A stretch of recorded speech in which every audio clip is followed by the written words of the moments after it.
और चलिए शुरुआत करते हैं द ब्रेकफास्ट शो की। भोपाल से बड़ी खबर है, राज्यसभा चुनाव से जुड़ी बड़ी जानकारी। बीजेपी ने तीसरे उम्मीदवार का ऐलान कर दिया है। महेश केवट को बीजेपी ने अपना तीसरा उम्मीदवार बनाया।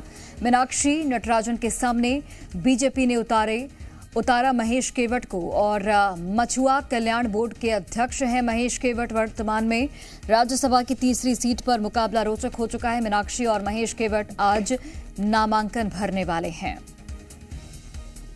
तो ये बड़ी खबर आप तक पहुंचा रहे हैं। राज्यसभा चुनाव को लेकर आज नामांकन की अंतिम तिथि है और आज कांग्रेस की जो उम्मीदवार है मीनाक्षी नटराजन, वो नामांकन भरेंगे। इसके साथ ही चूंकि बीजेपी ने अपना तीसरा उम्मीदवार भी उतार दिया है महेश केवट के रूप में, तो महेश केवट भी आज नामांकन भरने वाले हैं। और इसे लेकर जो राजनीतिक सरगर्मी है वो भी बढ़ गई है। कांग्रेस में भी हलचल तेज है। ये भी जानकारी मिली है कि कांग्रेस के विधायक एकजुट रहें, इसे लेकर तेलंगाना या फिर कर्नाटक में या जो विधायक हैं वो भेजे जा सकते हैं ताकि किसी भी तरह से क्रॉस वोटिंग न हो पाए। तो मीनाक्षी नटराजन और महेश केवट आज नामांकन भरने वाले हैं। बड़ी खबर आप तक पहुंचा रहे हैं। राज्यसभा चुनाव को लेकर सरगर्मी तेज हो गई है। आज नामांकन की अंतिम तिथि है और बीजेपी ने तीसरे उम्मीदवार का चूंकि ऐलान किया है, तो महेश केवट और मीनाक्षी नटराजन आज नामांकन भरेंगे। और अनिल नागर हमारे साथ लाइव जुड़ गए हैं। अनिल, बहुत ही दिलचस्प हो चुका है राज्यसभा चुनाव का रण, और चूंकि बीजेपी ने तीसरे उम्मीदवार के रूप में महेश केवट को उतारा है और आज मीनाक्षी नटराजन और महेश केवट नामांकन भी करने वाले हैं। क्या तस्वीरें रहेंगी, क्या जानकारी इससे लेकर? देखिए, बिल्कुल मध्य प्रदेश से राज्यसभा चुनाव जो है वो बेहद रोचक हो चुका है और लगातार हमने ये बताया था कि मध्य प्रदेश में बीजेपी तीसरे प्रत्याशी को उतार सकती है राज्यसभा चुनाव के लिए, और महेश केवट को जो है तीसरा प्रत्याशी बीजेपी ने बनाया है। और बेहद रोचक जो है ये अब चुनाव हो गया है। और 11 बजे जो है मीनाक्षी नटराजन नामांकन दाखिल करने जाएगी, वही 12:30 बजे के लगभग जो है महेश केवट भी नामांकन दाखिल करेंगे। मुख्यमंत्री डॉक्टर मोहन यादव भी जो है नामांकन दाखिल करने जब महेश केवट पहुंचेंगे तो मुख्यमंत्री डॉक्टर मोहन यादव भी साथ में नजर आएंगे। बीजेपी दफ्तर से महेश केवट मुख्यमंत्री डॉक्टर मोहन यादव और भाजपा प्रदेश अध्यक्ष हेमंत खंडेलवाल के साथ बीजेपी दफ्तर से 12:15 बजे के लगभग रवाना होंगे और 12:30 बजे तक विधानसभा पहुंचकर जो है यहाँ नामांकन दाखिल करेंगे। देखिए, आंकड़ों की बात करें तो तीसरे सीट के लिए देखेंगे कि कांग्रेस के पास जो है कुल 64 विधायक है और एक सीट पर चुनाव जीतने के लिए राज्यसभा का 58 वोटों की जरूरत है। और कांग्रेस के पास कुल 64 विधायक है, लेकिन देखेंगे आपकी निर्मला सप्रे लंबे समय से कांग्रेस को बागी तेवर दिखा रही है। वही दतिया से जो कांग्रेस विधायक है मुकेश मल्होत्रा, वो राज्यसभा चुनाव में वोट नहीं डाल पाएंगे क्योंकि पहले ही जो है जब एमपी एमएलए कोर्ट ने उन्हें सजा सुनाई थी, उसके बाद कोर्ट से ये कहा गया था कि राज्यसभा चुनाव में वो वोट नहीं डाल पाएंगे। तो कुल 62 विधायक जो है वो कांग्रेस के पास बच जाते हैं। और निर्मला सप्रे कहीं ना कहीं बीजेपी को जो है सपोर्ट करते हुए दिखाई देती है। तो तीसरी सीट के लिए बीजेपी के पास 48 जो है विधायक बच रहे थे, उनमें से एक देखेंगे कि निर्मला सप्रे का सपोर्ट मिलता है, 49 हो जाते हैं। एक बाप के विधायक है तो वो कुल मिला के 50 विधायक जो है बीजेपी के पास है तीसरे सीट के लिए।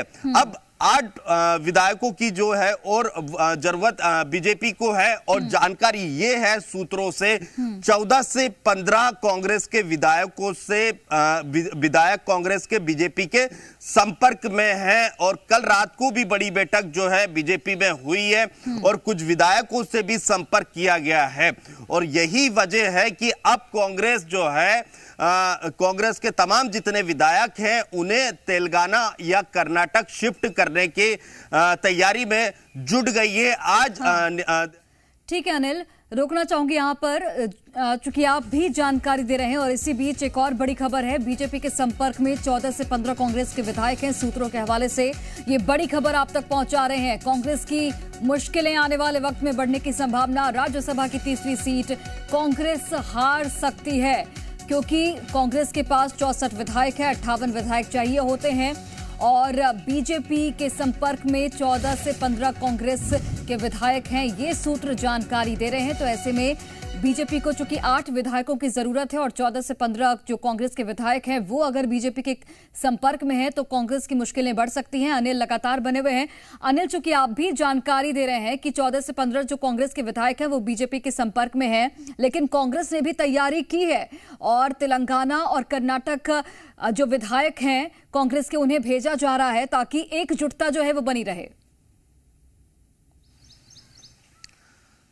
देखिए, बिल्कुल कर्नाटक और तेलंगाना में कांग्रेस की सरकार है और अब आला कमान इस तैयारी में जुट गया है कि तमाम जो कांग्रेस के विधायक हैं मध्य प्रदेश से, उन्हें जल्द से जल्द तेलंगाना या कर्नाटक शिफ्ट किया जाए। आज मीनाक्षी नटराजन नामांकन दाखिल करेगी और सभी को ये कह दिया गया था, जब 2 दिन पहले पीसीसी दफ्तर में कांग्रेस विधायक दल की बैठक हुई थी तो नामांकन के दौरान सभी विधायकों को मौजूद रहना है। तो आज ये देखना होगा सबसे पहले तो कि जब मीनाक्षी नटराजन नामांकन दाखिल करने पहुंचती है उस वक्त कितने कांग्रेस के विधायक पहुंचते हैं भोपाल, और जैसे ही सभी विधायक यहां पहुंचते हैं तो क्या सीधा यहीं से उन्हें जो है कर्नाटक या तेलंगाना शिफ्ट कर दिया जाएगा, क्योंकि कांग्रेस की काफी हद तक मुश्किलें काफी ज्यादा बढ़ चुकी है। और ये कांग्रेस के चेहरे 2 दिन पहले भी बता रहे थे, जब कांग्रेस विधायक दल की बैठक थी, भले ही जीतू पटवारी, मीनाक्षी नटराजन, उमंग सिंगार ये दावा कर रहे थे कि उन्हें इस बात की कोई चिंता नहीं है, एकजुट है कांग्रेस के सभी विधायक।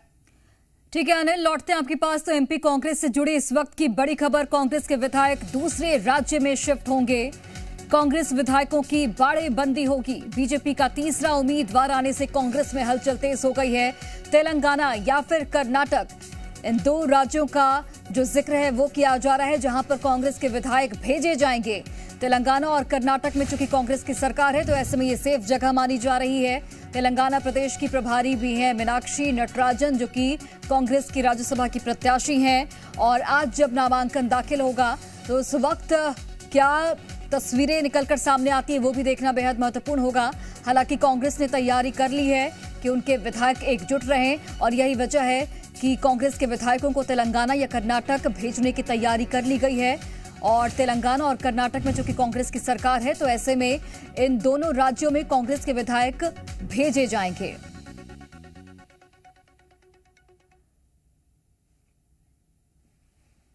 तो अनिल हमारे साथ लगातार बने हुए हैं। अनिल, चूंकि लगातार आप भी अपडेट्स हम तक पहुंचा रहे हैं कि कर्नाटक या फिर तेलंगाना, ये 2 राज्य, चूंकि यहां पर कांग्रेस की सरकार है, इसके साथ ही तेलंगाना के प्रदेश की प्रभारी भी हैं मीनाक्षी नटराजन, ऐसे में ये दोनों राज्य सेफ हो जाते हैं कांग्रेस के विधायकों के ठहरने के लिए। लेकिन जिस तरीके से 14 से 15 विधायक कांग्रेस के वो बीजेपी के संपर्क में है, तो ऐसे में कांग्रेस की कितनी मुश्किलें बढ़ेंगी, क्योंकि भले ही एकजुटता के जो दावे हैं वो कांग्रेस की ओर से किए जा रहे हैं, लेकिन पहले भी हमने देखा कि हॉर्स ट्रेडिंग की बात सामने आई, बीजेपी पर लगातार हमला बोला गया, तो ऐसे में डर तो कहीं ना कहीं दिखता है कांग्रेस में। देखिए, बिल्कुल जब से मीनाक्षी नटराजन के नाम का ऐलान हुआ था राज्यसभा चुनाव के लिए मध्य प्रदेश कांग्रेस से, उसके बाद से ही कांग्रेस की मुश्किलें जो है वो बढ़ गई थी। कांग्रेस की खुद कार्यकर्ता नेता जो है सवाल खड़े करते हुए नजर आ रहे थे। वो कह रहे थे क्रॉस वोटिंग का जो खतरा है वो काफी ज्यादा बढ़ गया है। दिग्विजय सिंह रिपीट किए जाते तो शायद जो है क्रॉस वोटिंग का जो खतरा था वो नहीं होता, ये खुद कांग्रेस के नेता कहते हुए नजर आ रहे थे। उन्होंने ये तक भी कहा था सोशल मीडिया पोस्ट पर कि आला कमान को मैसेज कर इस बात का संदेश पहले ही दिया था कि दिग्विजय सिंह को रिपीट किया जाए। लेकिन मीनाक्षी नटराजन का नाम निकलकर सामने आता है, मीनाक्षी नटराजन के नाम का ऐलान होता है, उसके बाद कांग्रेस की चिंताएं बढ़ जाती है। और हमने ये बात पहले ही कही थी कि कांग्रेस की गुटबाजी, और जैसे ही मीनाक्षी नटराजन का नाम सामने आता है उसके बाद बीजेपी इसका फायदा उठा सकती है, तीसरे कैंडिडेट को बीजेपी उतार सकती है। और अब देखेंगे कि महेश केवट जो कि निवाड़ी के रहने वाले हैं, मछुआ कल्याण बोर्ड के अध्यक्ष अभी कुछ दिनों पहले बनाए गए थे, और तीसरे प्रत्याशी के रूप में महेश केवट पर जो है बीजेपी ने भरोसा जताया और अब उन्हें राज्यसभा भेजने की तैयारी बीजेपी कर रही है। 8 वोटों की सिर्फ जरूरत रहने वाली है बीजेपी को, और 14 से 15 विधायक कांग्रेस के संपर्क में बताए जा रहे हैं बीजेपी के। अगर इनमें से 8 से 9 विधायकों को भी बीजेपी साधने में कामयाब होती है तो बड़ा उलटफेर मध्य प्रदेश की राजनीति में होने वाला है। और इस बात को हम बहुत पहले से कह रहे हैं कि 8 जून तक मध्य प्रदेश की राजनीति में बड़ा भूचाल आने वाला है, और आज मध्य प्रदेश की राजनीति में बड़ा भूचाल कह सकते हैं आ गया है, क्योंकि तीसरे प्रत्याशी के नाम का ऐलान बीजेपी ने कर दिया है। महेश केवट आज नामांकन दाखिल करेंगे 12:30 बजे, और मीनाक्षी नटराजन जो है 11 बजे के लगभग जो है विधानसभा पहुंचेंगी और नामांकन दाखिल करेगी। तो देखेंगे कि बेहद रोचक जो है मध्य प्रदेश का राज्यसभा चुनाव हो गया है, और बेहद देखेंगे कि चुनौती अब कांग्रेस के सामने खड़ी है। कांग्रेस को देखना होगा कि अब कैसे ये सीट निकाल पाने में कामयाब होती है, या फिर बीजेपी इस सीट को जीतने में कामयाब होगी। अनिल, महेश केवट की अगर मैं बात करूं तो उनका राजनीतिक सफर कैसा रहा है, और मीनाक्षी नटराजन के सामने कितने मजबूत दावेदार हैं महेश केवट?